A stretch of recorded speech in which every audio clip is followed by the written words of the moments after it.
الحمد لله نحمده ونستعينه ونستغفره ونؤمن به ونتوكل عليه ونعوذ بالله من شرور أنفسنا ومن سيئات أعمالنا من يهده الله فلا مضل له ومن يضلل فلا هادي له ونشهد أن لا إله إلا الله وحده لا شريك له ونشهد أن سيدنا ونبينا ومولانا محمدا عبده ورسوله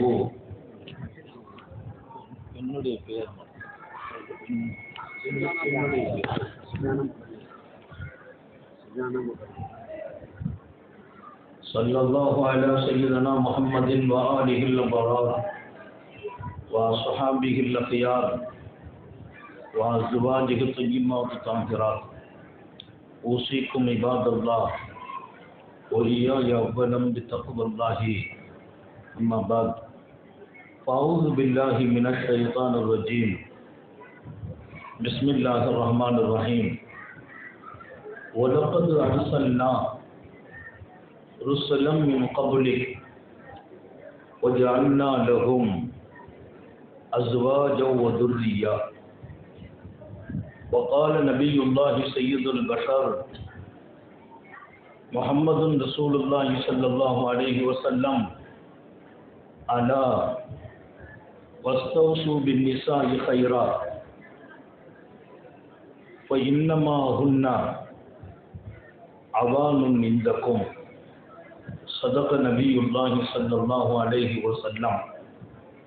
எல்லாம் வல்ல அல்லாஹுவின் அன்பும் மேலான கருணையும் நமக்கெல்லாம் வந்து சேரட்டுமாக. நமது உயிரினும் மேலான கண்மணி ஹாத்தமுன் நபியின் முஹம்மது ரசூலுல்லாஹி ஸல்லல்லாஹு அலைஹி வஸல்லம் அவர்களின் அன்பையும் ஷஃபாஅத்தையும் பெறுவதற்கு அல்லாஹ் நம் எல்லோருக்கும் தௌஃபீக் செய்வானாக. வல்ல ரஹ்மான் நமக்கும் நம்முடைய பெற்றோர், மனைவி, மக்கள், குடும்பத்தார் யாவருக்கும் உயிர் உள்ள வரையிலும் உடல் சுகத்தை நசீபாக்கி தருவானாக. மருத்துவமனை கஷ்டம், அதன் சிரமம் செலவுகளிலிருந்து நிரந்தரமான பாதுகாப்பை அல்லாஹ் நம் எல்லோருக்கும் கொடுத்தருள் புரிவானாக. வானம் பூமியினுடைய ஆபத்துகளை விட்டும், முசீபத்துகளை விட்டும், கெட்ட முடிவுகளை விட்டும் நம்மையும் நம் குடும்பத்தையும் பாதுகாத்து அருள் புரிவானாக. அவனுடைய படைப்புகளின் தீங்குகள் அனைத்திலிருந்தும் நம்மையும் நம் சமூகத்தையும் காத்தருள் புரிவானாக.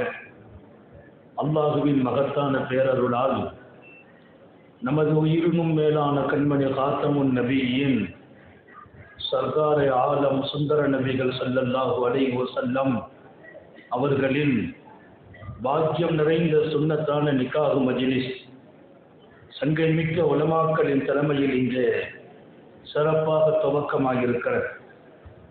இங்கே மன்னாளராக விட்டிருக்கிற பாசம் நிறைந்த மரியாதைக்குரிய சிக்கந்தர் பாஷா அவர்களின் அன்பு புதல்வர் முகமது ஹக்கீம் மஹதி ஆலிம் பெருந்தகை அவர்களினுடைய கரம்பற்ற இருக்கிற மரியாதைக்குரிய ராஜா முகமது அவர்களின் அன்பு புதல்வி சுஜானா முபல்லிகா, எங்களுடைய அருமை பிள்ளை சித்திக் ஆலிம் அவர்களினுடைய சிறிய தாயாரனுடைய அன்பு மகள், சிறப்பான 2 பேர் இணைகிறார்கள்.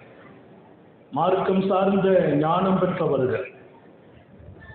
மரியாதைக்குரிய ஹக்கீம் அவர்கள் ஆலிமாக, சமூகத்தை வழிநடத்துகிற இமாமாக, அதேபோல் அன்பு புதல்வி சுஜானா ஆலிமாவாக, முபல்லிகாவாக, மார்க்கம் சார்ந்த ஞானத்தை இதயத்தில் சுமக்கும் நிலை பெற்றவளாக இருக்கும் இந்த தொடர்பு மகத்தானது. உங்கள் வாழ்க்கை பாக்கியமாவதற்கு மார்க்கமுடைய பெண்ணை கொண்டு வெற்றி பெறுங்கள் என்றார்கள். மார்க்கமுடைய பெண்ணை தேடுங்கள் என்று சொல்லும் வார்த்தைகள் இருக்கிறது. மார்க்கமுடைய பெண்ணா, அதை கொண்டு நீ வெற்றி பெறுவாய் என்பதை வெற்றி பெறுங்கள் என்கிறார்கள் ஸல்லல்லாஹு அலைஹி வஸல்லம். மார்க்கம் சார்ந்த பெண் என் வீட்டில் இருந்தால் வெற்றி தீர்மானிக்கப்பட்டு விட்டது என்பதுதான் ஃபதுஃபர் என்ற சொல் கொடுக்கிற பொருள். நீ வெற்றி பெறு என்று என் பெருமான் சொன்னால் அங்கே வெற்றி நிச்சயம் என்று சாலிஹீன்கள் எழுதுவார்கள். வெற்றி பெறுங்கள் என்றால் வெற்றியை தேடி செல்லுங்கள் என்று பொருள் அல்ல. மார்க்கமுடைய பெண் என் வீட்டால் ஆக்கப்பட்டால், என் வீட்டு பெண்ணாக மலர்கிறாள் என்றால் அங்கே வெற்றி மாத்திரம்தான் இருக்கும். அன்பர்களே, வாழ்க்கை வெற்றி பெற வேண்டும். குடும்பம் என்பது அது அல்லாஹ்விற்கு பிரியமான ஒரு அழகான அங்கம்.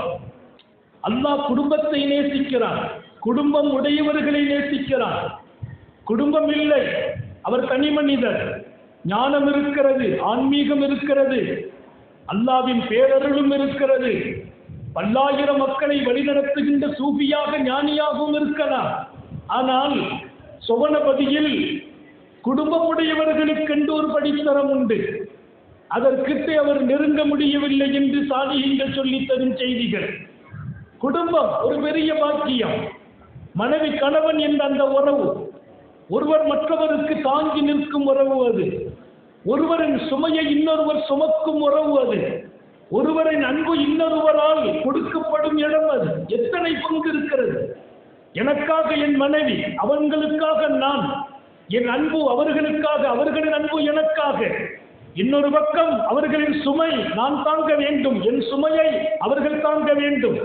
என் உயர்வுக்கும் தாழ்வுக்கும் அவர்கள் பொறுப்பு, அவர்களின் உயர்வுக்கும் தாழ்வுக்கும் நான் பொறுப்பு. குடும்பம் ஒரு மிகப்பெரிய அல்லாஹ்வினுடைய அங்கம். காத்தமுன் நபியின் ஸல்லல்லாஹு அலைஹி வஸல்லம் அழகான குடும்பமாக உங்கள் குடும்பம் இருக்கட்டும் என்கிறார்கள். குடும்ப வாழ்க்கை என்பது அழகாக வேண்டும், சீராக வேண்டும். குடும்ப வாழ்க்கையிலே எப்போதும் ஒருவர் மற்றவரோடு வாழ்கிற அந்த வாழ்க்கைக்கு அழகு 6 விஷயத்தை எழுதுகிறார்கள். குடும்ப வாழ்க்கை என்பதை எல்லோரும் வாழலாம். இங்கே அழகாக வாழ்வது யார்? மார்க்கம் தெரிந்தவர்களுக்கும் கூட சட்டம் பேணுவார்கள். அழகாக வாழ்கிற வாழ்க்கை எப்படி? அங்கேதான் ஜொலிக்கிறார்கள் சர்க்காரை ஆலம் ஸல்லல்லாஹு அலைஹி வஸல்லம். ஒரு நல்லதொரு குடும்பம் பல்கலைக்கழகம், அது பல்லாயிரம் பாடங்கள் உலகம் அங்கிருந்து பெற வேண்டும். என்னை பாருங்கள் என்றார்கள், என் மனைவியர்களை பாருங்கள் என்கிறார்கள், கேளுங்கள் என்கிறார்கள். ஒரு அழகான குடும்பத்திற்கு ஒரு நல்ல பாத்திரமாக தொடங்கியவர்கள் தூய நபிகள் ஸல்லல்லாஹு அலைஹி வஸல்லம். 6 அம்சங்கள் குடும்பத்தில் இருக்க வேண்டும். கணவனும் மனைவியும் சேர்ந்து கையாள வேண்டிய அம்சங்கள். இது கணவனுக்கு சொந்தம் என்று தீர்மானிக்க முடியாது, இது மனைவிக்கு மாத்திரம் தீர்மானிக்கவில்லை. கணவன் மனைவியோடும் மனைவி கணவனோடும் பேண வேண்டிய 6 அம்சங்கள் அது வாழ்க்கையாகும் போது அந்த குடும்பம் சந்தோஷமாக இருக்கும். இன்றைக்கு எத்தனை பெரிய மனிதர்கள், சமூகம் போற்றுகின்ற மனிதர்கள், அரசியல் செல்வாக்கு படைத்த மனிதர்கள், பொருளாதாரத்தில் உச்சத்தில் தொட்ட மனிதர்கள், இன்னும் கொஞ்சம் தெளிவாக சொல்வேன், ஆன்மீகத்தில் வெளிச்சம் கண்ட ஞானிகள் இந்த வாழ்க்கையில் அவர்கள் தோற்று போயிருக்கிறார்கள். குடும்பத்தில் ஜெயிக்கவில்லை. பெருமானார் ஜெயிக்க வேண்டும் என்கிறார்கள். ஜெயித்து விட வேண்டும். எத்தனை பேர் தோற்று போனார்கள். இன்றைக்கு சமூக வெளிச்சத்தில் அழகாக தங்களை முகவரிப்படுத்துகின்ற பெரிய தலைவர்கள், அந்த முகவரி அவர்களுக்கு வீட்டிலே இல்லை. மக்களால் மதிக்கப்படுகிறார்கள், அந்த மதிப்பை வீடு கொடுப்பதில்லை. வெளியிலே மகிழ்ச்சியாக இருக்கிறார்கள், வீட்டில் அவர்களுக்கு மகிழ்ச்சி இல்லை. ஞாபகம் வையுங்கள், வெளியிலே மகிழ்ச்சி, நண்பர்களோடு சந்தோஷம், அந்த சந்தோஷத்தை மனைவியிடத்தில் அவர் பகிர முடியவில்லை, பிள்ளைகளோடு பகிர முடிவதில்லை. வெளியில் உலா வரும் போதெல்லாம் மகிழ்ச்சியாக உலா வருகிறார், வீடு போனால் சஞ்சலப்படுகிறார். அதுவா வாழ்க்கை? நான் வெளியிலே பெருகும் மகிழ்ச்சியை விட, சந்தோஷத்தை விட என் மனைவியால் மகிழ்ச்சி பெற வேண்டும். நான் பெற்றெடுத்த என் அருமை புதல்வியால், புதல்வர்களால் நான் சந்தோஷம் காண வேண்டும். அங்கேதான் சாந்த நபிகள் இன்று வாழ்ந்து கொண்டிருக்கிறார்கள். குடும்பம் என்பது அது ஒரு பல்கலைக்கழகம் என்று பாடம் பெற வேண்டும். என் இன்பத்திற்கு அங்கே பாடம், என் துன்பத்திற்கு அங்கே பாடம், என் வலிமைக்கு அங்கே பாடம், என் தாழ்வுக்கு அங்கே பாடம், என் உயர்வுக்கு அங்கே பாடம். இல்லை, நான் நல்ல மனிதனா, என் குடும்பம் தான் பாடம். என் பெருமான் சொல்வார்கள், நீ நல்ல மனிதனா, ஊரு சொல்வது அல்ல, உலகம் சொல்வதல்ல, பத்திரிகைகள் சொல்வதல்ல, போஸ்டர்களில் உன் பெயர் அச்சிடப்படுவதல்ல, உன் மனைவி சொல்ல வேண்டும், உன் பிள்ளைகள் சொல்ல வேண்டும், நீ நல்ல மனிதன் என்று. உன் மனைவி சொல்ல வேண்டும், நீ நல்ல மனிதன். நாட்டால் நல்ல மனிதன் என்று போற்றப்படுகிறாய், மக்களால் போற்றப்படுகிறாய், நண்பர்களால் பாராட்டப்படுகிறாய். வீட்டில் அந்த பெயர் இல்லையா, நீ நல்ல மனிதன் இல்லை. வான கயிறுக்கும் யாகலி, என் மனைவியர்களுக்கு நான் நல்ல கணவன். உலக அரங்கில் அந்த வார்த்தையை சொல்வதற்கு முழு யோக்கிய அம்சம் எந்த நபிகள் ஸல்லல்லாஹு அலைஹி வஸல்லம் இடத்தில் இருந்தது. நான் நல்ல மனிதன், என் மனைவியர்களுக்கு நல்ல கணவன். சொல்ல இயலவில்லை நம்மால். வெளியிலே கர்வம், வெளியிலே ரொம்ப மரியாதை, வீட்டில் போன அடக்குமுறை. அது வாழ்க்கை அல்ல. மனைவி அடக்கப்படும் பொருள் அல்ல. அதிகாரப்படுத்தும் இடத்தில் மனைவியாக்குவது நல்ல கணவனின் அடையாளம் அல்ல. வீட்டில் போனா மனைவி அடக்குவது, அதிகாரப்படுத்துவது, நான் இருக்கும்போது நீ அமைதியா இருக்கணும்னு சொல்றது, மனைவியை பேசுறதுக்கு அனுமதி கொடுக்கிறது இல்லை, மனைவி பேச்சை கேட்பதில்லை. அவர் நல்ல மனிதர் அல்ல. மனைவியின் மகிழ்ச்சி முக்கியம். நேரம் கொடுங்கள் உங்கள் மனைவியோடு, கேளுங்கள் உங்கள் மனைவியர்களின் சொற்களை, அவர்கள் வார்த்தைக்கு மதிப்பளியுங்கள். உங்கள் வாழ்க்கையின் பார்ட்னர்ஷிப் உங்கள் மனைவி, சம பங்காளி. நான் பெற்றெடுத்த பிள்ளை, எனக்கு எத்தனை உரிமையோ என் மனைவிக்கும் அத்தனை உரிமை இருக்கிறது. வாழ்க்கையில் சம பங்காளி உங்கள் மனைவி. வாழ்க்கை பார்ட்னர்ஷிப் எப்படி வைக்க வேண்டும் மனைவியை? மனைவிக்கென்ற அங்கீகாரம், மனைவிக்கென்ற தனி மிகப்பெரிய மகிழ்ச்சி இன்றைக்கு காணாமல் போயிருக்கிறது. ஊரிலே மதிப்பு பெற்ற பலவே வீட்டில் மதிப்பு பெற முடியாமல் போயிருக்கிறார்கள். காரணம், நான் சொல்ல வேண்டிய 6 அம்சங்களும் காணாக்கி இருக்கிறோம். இங்கே எல்லாருடைய கவனத்தையும் ஏற்கிறேன். ஏதோ மனாலர் மஹ்தி ஆலிமுக்கு நான் செய்கிற அறிவுரை என்று நீங்கள் முடிவு செய்து விடாதீர்கள். இல்லை, அவர் எங்கள் பிள்ளை. மதரசாக்களில் வார்த்தெடுத்தோம், ஒழுக்கம் தந்தோம், கல்வி கொடுத்தோம், ஞானம் கொடுத்தோம், யாரை எப்படி நடத்த வேண்டும் என்று பாடம் கொடுத்தோம். அதையும் தாண்டி இது தனி பாடம், குடும்ப வாழ்க்கை என்பது. எனவே அவரையும் கேட்க வைத்திருக்கிறோம். நோக்கம் அதுவல்ல. இங்கே இருக்கிற என்னையும் உங்களையும் போன்ற பழைய தம்பதியர்கள் நமது குடும்பங்களில் இருக்கிற சலசலப்புகளை நீக்க வேண்டும். காணாமல் போன மகிழ்ச்சியை மீட்டு எடுக்க வேண்டும். நாளைய எதிர்காலம் அழகாக ஆகுவதற்கு இந்த வீட்டில் வளருகிற பிள்ளைகள் மகிழ்ச்சியாக இருக்க வேண்டும்.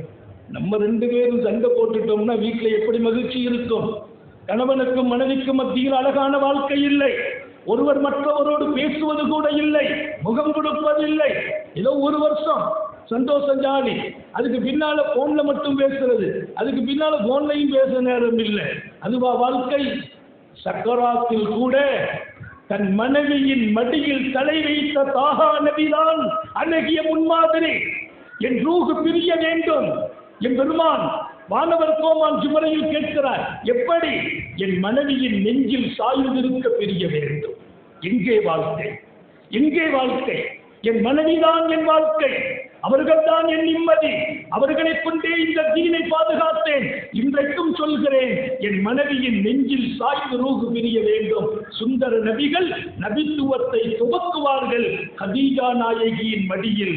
அம்மா கதீஜா நபித்துவம் வந்தபோது ஆறுதல் படுத்துவார்கள், ஆசுவாசப்படுத்துவார்கள். அவர்கள் மடியில் அன்னலார் படுக்கிறார்கள்.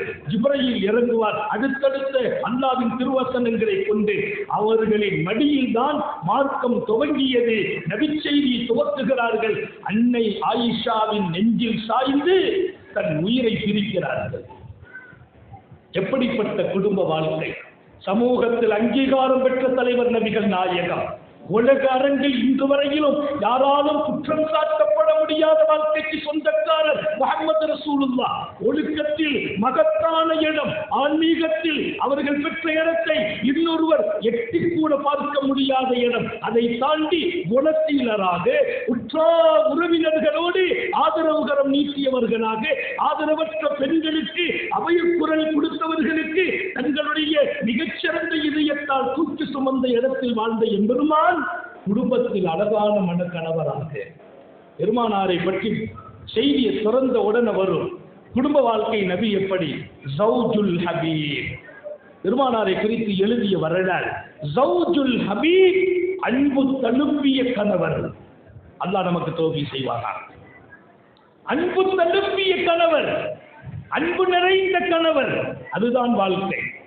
நான் பெண்களுக்கும் சொல்வேன், 6 அம்சங்கள் 2 பேரும் வேணும். குடும்பத்தில் பல நேரங்களில் ஆண்களின் மனோபாவம் அறியாமல் நீங்கள் நடப்பதால் 1000 பிரச்சனைகள், அவர்களின் சூழ்நிலை அறியாமல் நீங்கள் பேசுவதால் சந்தோஷங்கள் காணாமல் போகிறது, அவர்களுடைய நிலைகளில் நீங்கள் பங்கெடுக்காமல் போவதால் அவர்கள் நிம்மதியை காணாக்கி விடுகிறார்கள். அவர்களின் நிம்மதி, அதற்கு நீங்கள் காரணமாக வேண்டும். சூழ்நிலை உங்கள் கவனத்தில் இருக்க வேண்டும். உங்களுக்கு எது விருப்பமோ அதை சொல்ல அனுமதி இருக்கிறது. சூழ்நிலை பார்த்து சொல்ல வேண்டும். அவர் 1000 மன உளைச்சலில் வரும்போது அந்த உளைச்சலுக்கு நீங்கள் மருந்தாக இருக்க வேண்டாமா? தன் கஷ்டத்தை வந்து காரூணிய சீலர் கதீஜா நாயகிகளுக்கு சொன்னபோது தட்டி கொடுத்து சொன்னார்கள், முஹம்மதே, என் அன்பு கணவரே, அல்லாஹ் உங்களை ஒரு காலமும் கஷ்டப்படுத்த மாட்டான்.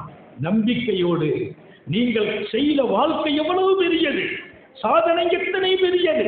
சமூகம் உங்களால் கண்ணீர்கள் துடைக்கப்பட்டதில்லையா? துயர்கள் அகற்றப்படவில்லையா? எத்தனை அனாதைகளுக்கு நீங்கள் உறவிடம். உங்களுக்கு கஷ்டம் ஒருபோதும் வராது. யாருக்கு? உத்தம நபி அவர்களுக்கு ஆறுதல் சொல்லும் இடத்தில் அன்னை கதீஜா. அதுதான் வாழ்க்கை. நான் ஊர் உலகமெல்லாம் சென்று விட்டு வீடு வந்தால் எனக்கு ஆறுதல் வார்த்தை என் மனைவியால் கிடைக்க வேண்டும். அது நல்ல மனைவியின் அடையாளம். வந்த சூழ்நிலையே புரியாம எங்க நீங்க வாட்டில் வீட்டை விட்டுட்டு போயிட்டீங்க, எத்தனை பிரச்சனை, வீட்டுல பருப்பு இல்லை, புளி இல்லை, கத்திரிக்காய் இல்லை, வெங்காயம் இல்லை. அந்த மனுஷன் கஷ்டத்தை தாங்கி வீட்டு வந்து நின்ற போது நீங்க இப்படி எல்லாம் வார்த்தைகளை கொட்டும் போது உங்களுக்கிடையே உள்ள அன்பில் விரிசல் ஏற்படுகிறது. மறந்து விடாதீர்கள். தேவை இருக்கும், சொல்வதற்கு தருணம் இருக்கிறது. இங்கே நேரம் முக்கியம். கல்யாணத்துல 10 நிமிஷம் தான் பேசுறது. ஆனால் பணிக்கப்பட்டேன் கூடுதல் நேரம் கொடுத்து. வேற வழி இல்லை. மாணவர்கள் தான், என்னுடைய முரீதுகள் தான். இருப்பினும் இந்த இடத்தில் அவங்க கட்டளையிடும் இடத்தில் இருக்கிறார்கள், கட்டுப்படும் இடத்தில் நான் இருக்கிறேன். எனவே அவர்கள் சொன்ன நேரத்தையும் கவனத்தில் வைத்து நிறைவுபடுத்துவேன். இங்கே சலசலப்புகளும் வராமலும் நான் முடிப்பேன். 6 விஷயங்களை எழுதி வையுங்கள். கேட்பதில் அல்ல, தேனாக்களால் அல்ல, இருதயத்தில் செவிதார்த்த அந்த உணர்வை பதிவு செய்யுங்கள். முதல் விஷயம், 3 விஷயம் ஆகாது, 3 விஷயம் ஆக வேண்டும். 3 கூடாது, 3 இருக்க வேண்டும். என் பெருமானின் வாழ்க்கையிலிருந்து சாலிஹீன்களும் சாலிக்கீன்களும் பதிவு செய்த பாடம் அது. முதலில் கணவனுக்கும் மனைவிக்கும் ஒருவர் இன்னொருவரிடத்தில் ஈகோ பார்க்க கூடாது. நான் யார், என் தகுதி என்ன, என் அந்தஸ்து என்ன, மனைவிட்ட போய் பேசுறதா? உங்களுக்கு சமூகத்தில் கிடைத்த கண்ணியத்தை இங்கே கேட்பதா? நீங்கள் நாடாளுபவர்களாக இருக்கலாம், அரசோட்சி செய்யலாம், 10-30 பேர்களை வைத்து வேலை வாங்கலாம். வீட்டுக்கு வரும்போது வாசலில் கலட்டி விட்டு வருவதை போல் எல்லாவற்றையும் கலட்டி வைத்து விட்டு ஒரு அன்பு கணவராக, ஜௌஜுல் ஹபீப், அன்பு கணவர். நபி அவர்களுக்கு பெயர். ஊரில் எத்தனை பெரிய தலைவர், எத்தனை செல்வாக்குடையவர்கள், உலக பணக்காரர்களில் ஒருவர் நபிகள் நாயகம். அவர்கள் ஏழை மாத்திரம் அல்ல, ஏழையாக இருக்கிற போது ஏழையாக, பணக்காரராக இருக்கிற போது அவர்கள் பெற்ற செல்வாக்கை இன்னொருவர் பெறவில்லை. ஏழையாகத்தான் இருந்தீர்கள், அல்லாஹ் உங்களை பணக்காரராக ஆக்கினான். அல்லாஹ் பணக்காரராக ஆக்கினால் எப்படி ஆக்குவான்? என் பெருமான் பெரிய பணக்காரர். பணக்காரர் என்ற இடத்தை மனைவிமார்களில் காட்டவில்லை. மிகப்பெரிய தலைவர் ரசூல் ஸல்லல்லாஹு அலைஹி வஸல்லம், ஐயுக்கும் மிஸ்லி, என்னை போல் ஒருவர் உண்டா என்று கேட்கும் இடத்தில் நின்றார்கள். உலக அரங்கில் கேட்கிறார்கள், என்னை போல் யார்? எத்தனை ஆக்கம் என்னிடத்தில், எத்தனை நேர்மை என்னிடத்தில், எத்தனை ஒழுக்கம் என்னிடத்தில், எத்தனை மகத்துவம் என்னிடத்தில், எத்தனை உயர்ந்த வாழ்க்கை என்னிடத்தில் எல்லாம் கேட்கிறார்கள். வீட்டில் ஒரு நல்ல கணவனாக மனைவிட்டு போய் எனக்கு நிகர் உண்டா பேசினதே இல்லை. அதே போல பெண்களுக்கு சொல்கிறேன், நான் பெரிய குடும்பத்திலிருந்து வந்திருக்கிறேன். எங்க வாப்பா 100 பவுன் நகர் போட்டா 1.5 கிலோ தங்கம் போட்டு அனுப்பி இருக்கிறார். எங்க குடும்பத்தை என்ன லேசா மதிச்சிட்டீங்களா? பேசக்கூடாது கணவனிடத்தில். ஈகோ பார்க்கக்கூடாது கணவன், பார்க்கக்கூடாது மனைவி. அந்த குடும்பம் சீராகும் மாத்திரமல்ல, வெற்றி பெறும். வெற்றி பெற வேண்டுமா? கணவன் மனைவியிடத்தில், மனைவி கணவனிடத்தில், கணவன் மனைவியின் குடும்பத்தாரிடத்தில், மனைவியின் குடும்பத்தார்கள் கணவனின் குடும்பத்தார்களிடத்தில் ஈகோ பார்க்கக்கூடாது. உங்கள் மனைவியை மதிக்க வேண்டும், உங்கள் மனைவியின் குடும்பத்தையும் மதிக்க வேண்டும், உங்கள் கணவனை மதிக்க வேண்டும், கணவனின் குடும்பத்தையும் மதிக்க வேண்டும். அங்கே ஈகோவை எதிர்பார்க்கிறீர்களா? அந்த சந்தோஷத்தை நீங்கள் அடைய முடியாது. கணவன் மாத்திரமல்ல என் இலக்கு, கணவனின் குடும்பத்தையும் நான் மகிழ்ச்சியாக ஆக்க வேண்டும். மனைவி மாத்திரமல்ல நம்முடைய இலக்கு, மனைவியின் பெற்றோர்கள் மகிழ்ச்சியாக்கப்பட வேண்டும். இது ரொம்ப கவனம். எனவே முதல் விஷயம், 2 பேரும் ஈகோ பார்க்க கூடாது. அல்லாஹ் நம்ம எல்லாருக்கும் தௌபீக் செய்வானாக. உங்களுக்கு தான் துஆ செய்யறேன், ஒரு ஆமீனை சொல்லிருங்களேன். கிடைத்தால் பாக்கியம், கிடைத்தால் வெற்றி. நாங்கள் கேட்கிற துஆ உங்கள் ஆமீனால் ரப்பு ஏற்க காத்திருக்கிறான். இங்கே நான் பேசுவதில்லை, என் ரப்பு பேச வைக்கிறான். நீங்கள் கேட்பதில்லை, அங்கேயும் ரப்பு இருக்கிறான். ரப்பை தவிர்த்து இங்கு வேறு ஒன்றையும் நாங்கள் பார்ப்பதில்லை, அவனை தவிர்த்து ஒன்றையும் பார்ப்பதில்லை.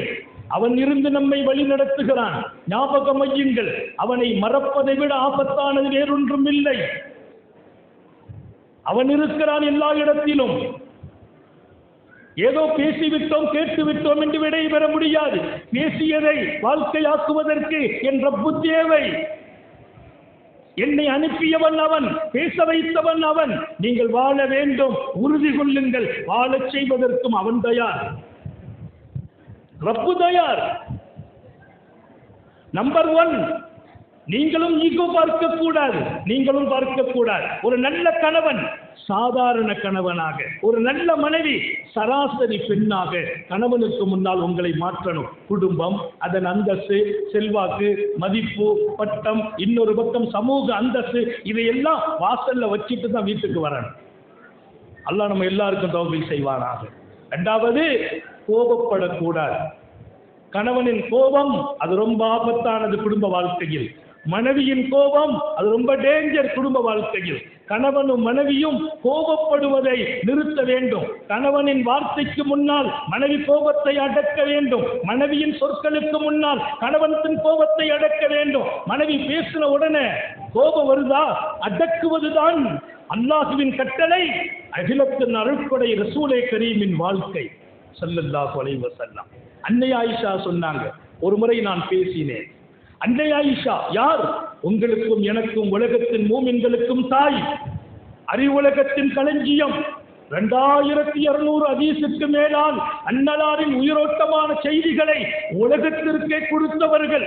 ஹதீஸினுடைய தலைச்சிறந்த ஆசான் அன்னை ஆயிஷா.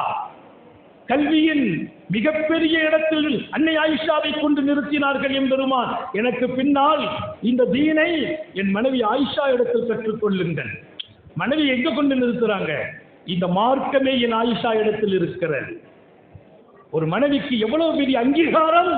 அன்னலாரை பாருங்கள், வாழ்க்கை கிடைக்கும், பாடம் கிடைக்கும், படிப்பினையாக மாறுவீர்கள். எம்பெருமான் சொன்ன செய்தி ஆயிஷா நாயகி சொன்னாங்க, எனக்கு கொஞ்சம் வார்த்தை கூடிட்டு பேசிட்டேன். நபியை முன்னால வச்சு கோபம் வெளியாச்சு. கொஞ்சம் கனத்த கோபத்தோடு, காட்டமான முகத்தோடு, கருணைசீலரோடு நான் நடந்து கொண்டேன். நடந்ததல்ல முக்கியம், அந்த நேரத்தில் நான் நபியின் முகத்தை தான் பார்த்தேன். கோபப்பட்டேன், பேசினேன், தடித்த சொற்கள் தான் அது. நபியின் முகத்தை பார்க்கிறேன். என்ன ஆச்சரியம்! ராயித்துகு முத்தபஸ்ஸிமா, என் பெருமானாரை பார்த்தேன், புன்னகையோடு இருந்தார்கள். புன்னகையோடு. நான் கோபப்படுகிறேன், கொஞ்சம் கடினமாகவும் நான் நடந்து கொள்கிறேன் என் கோபத்தால். ஹாரூன் யஸீலரின் முகம் கோபமாகவில்லை, செவந்து போகவில்லை, கனத்து போகவில்லை, மாறி போகவில்லை. அது சிரித்த முகமாக இருந்தது. ரஐத்துஹு முத்தபஸ்ஸிமா, புன்னகை ஹுமா நபியின் முகத்திற்கு இன்னும் அழகு சேர்த்துக் கொண்டிருந்தது. எப்பவுமே புன்னகை பூக்கும் குணம் ஹுமா நபிக்கு இருந்தது. எப்போதும் புன்னகை. மனைவி கோபப்படும் போதும் புன்னகை. அல்லாஹ் நம்ம எல்லாருக்கும் தௌபீக் செய்வானா. வாழுங்கள் என்கிறேன். அதே போல கணவன் கோபப்பட்டால் மனைவி புன்னகை பூக்க வேண்டும், அமைதியாக வேண்டும். குறைந்தபட்சம் நாங்க கல்யாணம் முடிச்ச போது நான் மனைவிட்ட பேசுற முதல் செய்தி அதுதான். நம்ம அலிம்சா தான், மார்க்கமெல்லாம் படிச்சிருக்கோம். மனுஷன் தான், கோபம் வரலாம். கொஞ்சம் கோபப்பட்டு விட்டால் நீங்கள் பதில் பேசாதீர்கள், அமைதியாகி விடுங்கள். நீங்க கோபப்படும் போது நான் அமைதியா இருந்து விடுவேன். நான் பேசுற முதல் செய்தி இன்றைக்கும் ஞாபகம் இருக்கிறது. வாழ்க்கை அப்படியே இன்றும் தொடருகிறது. மனைவி கோபப்படும் போது கணவன் அமைதியாக வேண்டும். கணவன் கோபப்படும் போது மனைவி அமைதியாக வேண்டும். எதற்கெதிர் நேரடியாக ரெண்டு பேரும் கோபப்பட்டால் வாழ்க்கை கேள்விக்குறியாகிவிடும், ஆபத்தில் போய் முடியும். தாய்மார்களுக்கு சொல்கிறேன், புதிய தம்பதியர்களுக்கு மாத்திரமல்ல, உங்களையும் என்னையும் போன்ற பழைய தம்பதியர்களுக்கு சொல்கிறேன், ஒருவர் கோபப்படும் போது மற்றவர் அமைதியாயிரணும், மௌனமாயிரணும். கோபம் தணிஞ்சது. கணவன் கோபப்பட்டால் மனைவி அமைதி, மனைவி கோபப்பட்டால் கணவன் அமைதி. அதற்கு மேலால் சுன்னத்து என்ன? கோபத்தில் கூட நீங்க புன்னகையை காட்டினால் மனைவி எத்தனை சந்தோஷமாகுவாள். அதை தாண்டி அடிமையாகவே மாறிவிடுவாள். கொஞ்சம் ரசிக்கிற வாழ்க்கை அது. அப்ப இரண்டாவது விஷயம் ஆகாது. கோபம் கணவனுக்கும் மனைவிக்கும். ஒருவர் மீது ஒருவர் கோபத்தை அடக்கி ஆளுகிற நிலை. கோபம் வர்ற மாதிரி பேச்சு வந்துடும். ஏதாவது சில நேரத்தில் மனைவி பேசிடுவாங்க, சில நேரத்தில் கணவனும் ஏதாவது பேசிடுவார். அப்புறம் யோசிப்பார், அது தப்புண்டு. அந்த பேசும்போது நீங்க கோபத்துக்கு பதில் கோபம் பட்டுட்டீங்கன்னா விவகாரம் பெருசா போகும். கோபத்தை அடக்கிட்டீங்களா அவருடைய அன்பு கூடும். அவங்க அடக்குனாங்களா பெண்களின் அன்பு அவங்க மேல கூடும். மூணாவது, குறை சொல்லாதீர்கள். கணவன் மனைவியை குறை சொல்லக்கூடாது, மனைவியின் குடும்பத்தை குறை சொல்லக்கூடாது. மனைவி கணவனை குறை சொல்லக்கூடாது, கணவனின் குடும்பத்தை குறை சொல்லக்கூடாது. நீங்க நல்ல மனுஷன் தான், உங்க உம்மா மாதிரி துன்யாவிலேயே ஒரு பொண்ணு இல்லை. அவரு நல்ல மனுஷனா இருக்க மாட்டார், அவரு மாறிடுவார், அவரும் சேர்ந்து மாறிடுவார். அதே மாதிரி இவர் உன்ன மாதிரி ஒரு பெண்ணை நான் பார்க்கல, ஆனா உங்க உம்மா நடக்குமா? அன்பு தொடருமா? கணவன் குறை சொல்லக்கூடாது மனைவியை, மனைவியின் குடும்பத்தை. மனைவி குறை சொல்லக்கூடாது கணவனை, கணவனின் குடும்பத்தை. ஒரு கால் மனைவி சொன்னால் கணவன் அதை சகித்துக் கொள்ள வேண்டும், கணவன் சொன்னால் மனைவி சகித்துக் கொள்ள வேண்டும். அதை விஸ்வரூபமாக ஆக்கக்கூடாது. அம்மாவை பற்றி ஏதாவது சொல்லியிருக்காங்க மனைவி, உடனே நேராக அம்மாட்ட போய் அஸ்ஸலாமு அலைக்கும் உட்காரு, விஷயம் தெரியுமா, என் மனைவி உன்னை பற்றி இப்படியெல்லாம் பேசுனாங்க. முசீபத் அன்னைக்கே துவங்கிடும், பிரச்சனை துவங்கும். அதை மறைக்க வேண்டும் தாயிடத்தில். அதே போல பெண்கள், கணவன் ஏதேனும் பேசினாரா வீட்டிலேயும் மறைத்து விடுங்கள், வெளி உலகத்திற்கு கொண்டு சொல்லாதீர்கள். குறை என்பது கணவனிடத்தில் வெளிப்பட்டால் மனைவி மறைக்க வேண்டும், மனைவியிடத்தில் வெளிப்பட்டால் கணவன் மறைக்க வேண்டும். குறை சொல்லாதீர்கள் கணவனை, கணவனின் குடும்பத்தை. குறை சொல்லாதீர்கள் மனைவியை, மனைவியின் குடும்பத்தை. அதிலே மனைவி செய்து காட்டுகிற, போட்டு காட்டுகிற, உடுத்து காட்டுகிற ஆடையை கூட குறை சொல்லக்கூடாது. அழகா இருக்க இந்த ஆடை சரியில்லையே. மனைவியை எல்லா இடத்திலும் ரசிப்பது கணவனின் மிகப்பெரிய பாக்கியம். கணவனை எல்லா இடத்திலும் பாராட்டுவது மனைவியின் மிகப்பெரிய பொருள். அது வணங்கிக் கொள்ளுங்கள், புரிந்து கொள்ளுங்கள். மிகச்சிறந்த வாழ்க்கை இங்கே இருக்கிறது. மனைவியின் உணவை குறை சொல்லாதீர்கள். கணவனுக்கு சொல்கிறோம், மனைவி செய்கிற உணவை எங்க உம்மா சமைச்சு கொடுத்த மாதிரி ஒரு காலமும் உன் கையால நான் சாப்பிடலன்னு சொன்ன அந்த அம்மா பாவம். சமைச்சு கொடுக்கிறது சில விஷயத்தை சொல்லவும் பயமா இருக்கு. மனைவிக்கு கடமை இல்லை, சமைச்சு தருகிறார்கள். ஏன் குறை? மஆபன் நபி ஸல்லல்லாஹு அலைஹி வஸல்லம் தஆமன் கத், வல்லல் நபிகள் எந்த உணவையும் குறை சொல்லவில்லை. இன்னும் 4 நிமிஷத்துல முடிப்பேன் இன்ஷா அல்லாஹ். சொன்ன டைம் நிறைவாகிறது. மஆபன் நபி ஸல்லல்லாஹு அலைஹி வஸல்லம் தஆமன் கத், அன்னலார் உண்ணும் எந்த உணவையும் குறை சொல்லவில்லை. ஏன் அந்த உணவுல என்னைக்காவது உப்பு கூடி இருக்காதா? குறைந்து இருக்காதா? இனிப்பு கூடி குறைந்து இருக்குமா? இல்லையா? அந்த விரும்பத்தகாத உணவாக இருக்குமா இல்லையா? குறை சொல்றது இல்லை, அதை உள்வாங்கிறது, ஒன்று சாப்பிடுறது அல்லது வச்சிடுறது. மனைவியை குறை சொல்லக்கூடாது, மனைவியால் செய்து தரப்படுகிற எந்த ஒன்றையும்.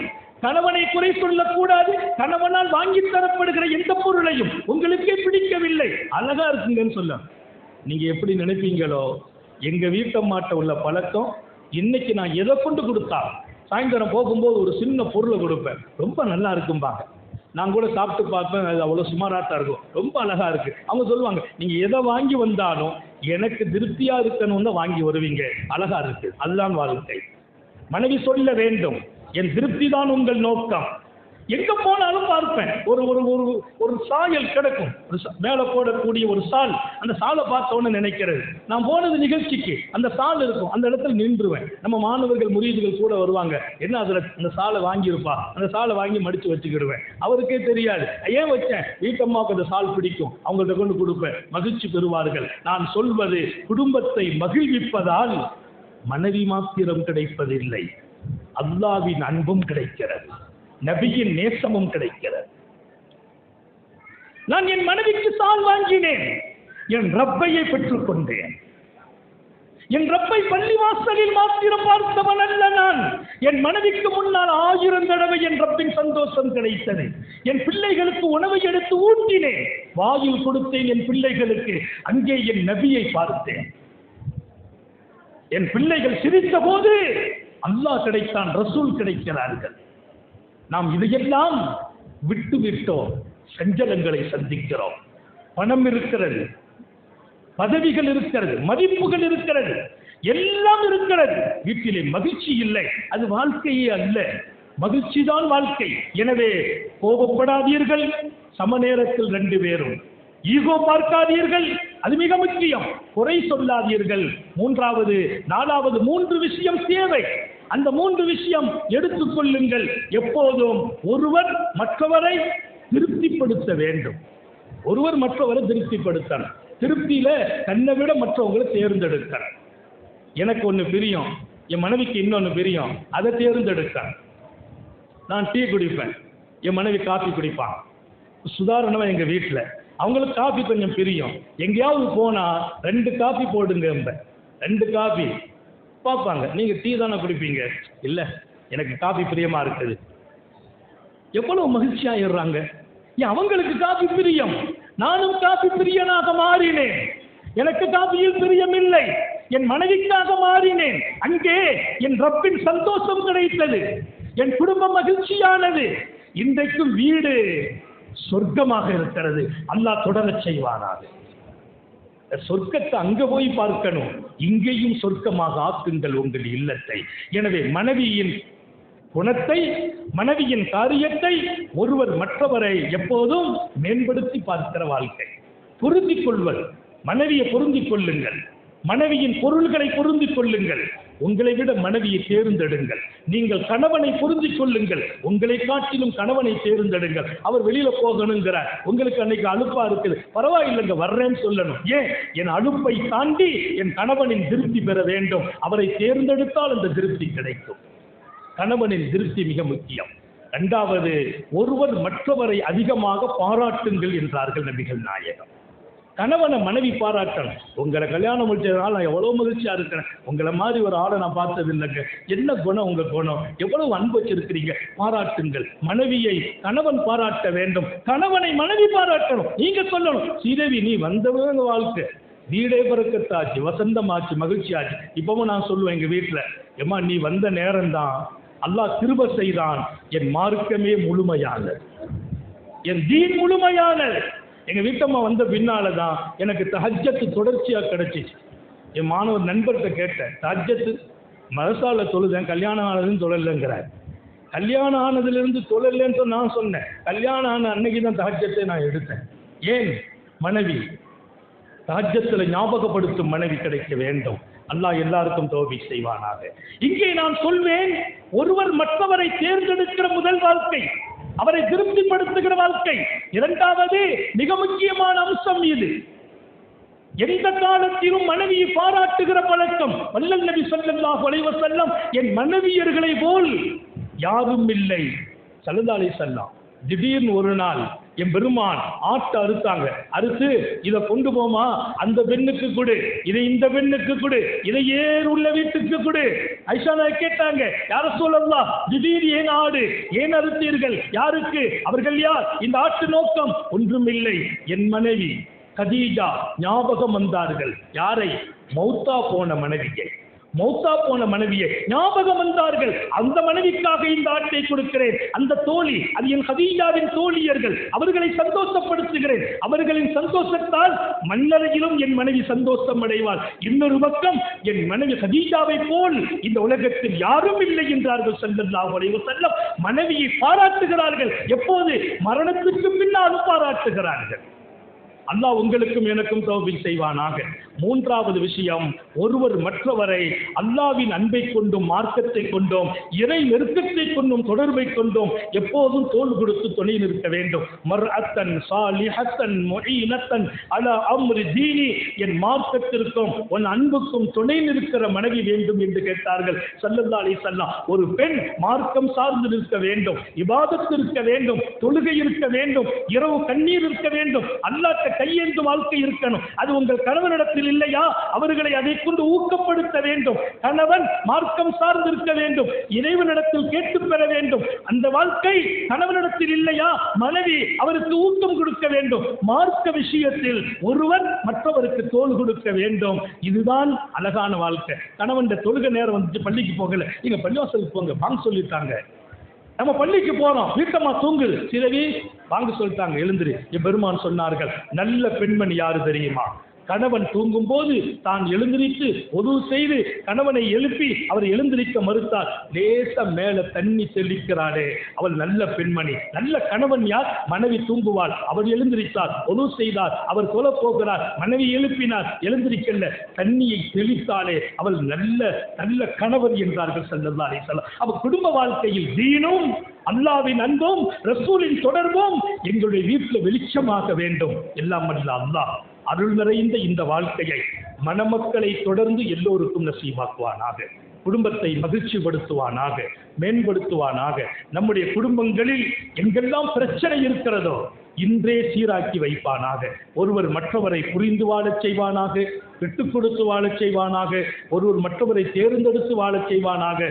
குடும்ப வாழ்க்கையில் மகுடமாக முன்னோடியாக முத்தம நபி ஸல்லல்லாஹு அலைஹி வஸல்லம் அவர்களை ஆக்குவதற்கும் பின்பற்றுவதற்கும் அல்லாஹ் தௌஃபீக் செய்வானாக.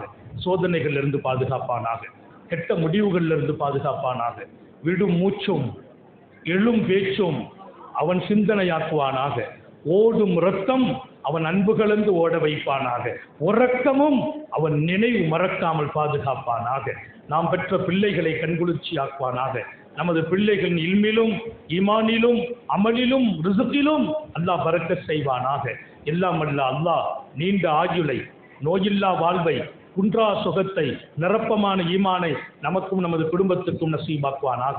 நீண்ட நெடிய நாட்கள் நோய் நொடிகள் இல்லாமல் உடல் ஆரோக்கியத்தோடு மனநிறைவோடு இன்பத்தோடு அல்லாஹுவை நின்று வணங்கி வழிபட்டு வாழும் நசீபையும் பாக்கியத்தையும் எல்லாம் அல்ல அல்லாஹ் உங்களுக்கும் எனக்கும், நம்மை ஈன்றெடுத்த தாய் தந்தையர்களுக்கும், நமது மனைவி மக்கள் உற்றார் உறவினர் யாவருக்கும் கொடுத்தருள் புரிவானாக. நமது உயிரினும் மேலான கண்மணி ஹாத்தமுன் நபியின் சர்காரே ஆலம் சுந்தர நபிகள் ஸல்லல்லாஹு அலைஹி வஸல்லம் அவர்களை கனவிலும் நனவிலும் கண்டுகளிக்கும் பெரும் பாக்கியத்தை அல்லாஹ் நம் யாவருக்கும் கொடுத்தருள் புரிவானாக என்ற நல்ல துஆக்களோடு உங்கள் எல்லோருடைய துஆ, குறிப்பாக இங்கே மேடையில் அமைந்திருக்கிற கீழையும் இருக்கிற உலமாக்கள், மகுதி ஆலிம்கள், இன்னும் இங்கே வந்திருக்கிற சமூகத்தின் அதிகமான மௌலைகள், இந்த பகுதியில் உள்ள எல்லா ஆலிம்களும் கிட்டத்தட்ட பையத்து தொடர்பில் இருக்கிறாங்க. காலையிலேயே சித்திக் பைசியும் அப்துல்லா ஹதரத்து வந்து கொஞ்சம் நேரங்களை மக்கள் விரும்புகிறாங்கன்னாங்க. அந்த முரீதுகளுடைய சொல்லுக்கு கட்டுப்பட்டு தான் நேரமும் அதிகம். இங்கே என்னுடைய அன்பு பிள்ளைகள் நிறைய இருக்கிறாங்க, பையத்தானவங்க. இதே தொடர்பில் அல்லாஹ்வின் நினைவிலே நூற்றுக்கணக்கான பெண்களும் ஆண்களும் இந்த பகுதியிலே மார்க்கத்தோடு மாத்திரம் அல்ல ஆன்மீகத்தோடும் நெருக்கம் பெற்றிருக்கிறார்கள். அல்லாஹ் அவர்களின் இதய வெளிச்சத்தை இன்னும் அதிகமாக்குவானாக என்ற நல்ல துஆக்களோடு சிறப்பான இந்த மணமக்கள் ஆண் பெண் குழந்தைகளை பெற்றெடுத்து வாழச் செய்வானாக. தீனுக்கும் ஷரியத்திற்கும் வல்லல் நபியின் பாரக்கான சுன்னத்திற்கும் வாழ்க்கையை எல்லா இடத்திலும் இழுத்துச் செல்கிற பெண்களை, ஆண்களை இவர்களுக்கு அல்லாஹ் மக்கள் செல்வங்களாக வழங்குவானாக. குழந்தை இல்லாத நமது பிள்ளைகளுக்கும் குழந்தை பாக்கியங்களை வழங்குவானாக என்ற துஆவோடு உங்களின் துஆவை, குறிப்பாக உலமாக்கள் முரீதுகளின் துஆவை ஆதரவைத்து என் வார்த்தைகளை, வாழ்த்துக்களை நிறைவுபடுத்துகிறேன். வாஹிரு தஅவானா அல்ஹம்துலில்லாஹி ரப்பில் ஆலமீன். அஸ்ஸலாமு அலைக்கும் வரஹ்மத்துல்லாஹி வபரகாத்துஹு.